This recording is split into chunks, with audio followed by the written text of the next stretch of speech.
கழுவுறது கிடையாது. பாயிண்ட் சொல்ற நம்ம டீமுக்காக பாயிண்ட் கழுவுறது கிடையாது. இந்த வாரத்தோட டீம் ஸ்வாப் பண்ண போற ஆள் யாரு அப்படின்ட்டு ஒரு டிஸ்கஷன் போயிட்டு இருக்கு. கேர்ள்ஸ் டீம் ஒரு டிஸ்கஷன் சொல்லிட்டு வந்துட்டாலே அது நமக்கு இன்ட்ரெஸ்டிங்கான டாபிக் தான் இல்லையா?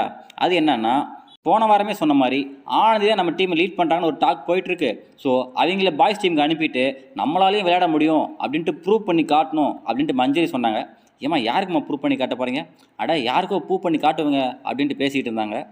டீம் வந்துட்டு ஆனந்தி தான் லீட் பண்றாங்கன்ற மாதிரி ஒரு தாட் இருக்கு. புதுசா வந்த மஞ்சரி பழைய கண்டஸ்டன்ட் ஆனந்தியை சொன்ன மாதிரி பழைய கண்டஸ்டன்ட் அன்ஷிதாவும் புதுசா வந்த ரியாவை சொன்னாங்க இவங்க அனுப்பினா நல்லா இருக்கும் அப்படின்ட்டு. இவங்க பேரை கேட்டதும் ரியா என்னடா வண்டி நம்ம பக்கம் திரும்புது அப்படின்னு பயந்துட்டு, எனக்கு இது ரொம்ப குரூஷியலான வீக்கு, ஏன்னா 2 நாளாவே என் பேர் ரொம்ப டேமேஜ் ஆகி போயிடுச்சு, நான் இப்போ இந்த சூழ்நிலையில் நான் பாய்ஸ் டீமுக்கு போனேன்னா நெக்ஸ்ட் வீக் நான் வெளியே போகிற சூழ்நிலை வந்துடும், அதனால் என்னை விட்டுருங்க அப்படின்ட்டு ரியா சொல்லிட்டாங்க.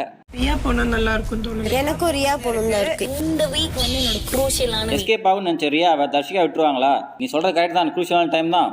ஆனால் இந்த டைமில் நீ அங்கே போயிட்டு ஒரு மாஸ்க் காட்டினியா தான் உன்னோட பேர் ரொம்ப ரீச் ஆகும் அப்படின்னு சொல்லிட்டு ஒரு பிட்டை போட்டாங்க. குரூஷியல் வீக்ல நீ அங்க போறது உனக்கு நல்லதுன்னு நான் சொல்லுவேன். இதை கேட்ட மஞ்சரி என்ன இருந்தாலும் அவங்க கூடயே வந்த இன்னொரு புது கண்டஸ்டன்ஸை விட்டு கொடுக்கூடாது அப்படின்ட்டு, ஏமா நீங்களே பார்த்தீங்கல்ல இத்தனை வாரமாக இங்கே இருந்த ஜாக்லினியே அங்கே போனதும் ஆள் அட்ரஸே தெரியாமல் காணாமல் போயிட்டாங்க. அப்படி இருக்கும்போது ரியா இப்போ தான் வந்திருக்காங்க, இவங்க இங்கே போனாங்கன்னா இவங்களும் காணாமல் போயிட மாட்டாங்களா அப்படின்னு சொல்லிட்டு இவங்க நியாயத்துக்கு குரல் கொடுத்தாங்க. ஏன்னா புதுசாக வந்த ராணவ் ப்ரோ போன வாரம் கேர்ள்ஸ் டீமுக்கு ஸ்வாப் ஆகி உள்ளே போயிட்டு என்ன பண்ணுன்னு தெரியாமல், என்ன ஒரு வாய்ப்பும் கிடைக்காம, என்ன பேசுன்னு தெரியாமல் பண்ணாரா இல்லை அவளால் முடியலன்னு தெரில. அவரு காணாமல் போனலாம் கண்ணுடைய வந்து போகுமா இல்லையா?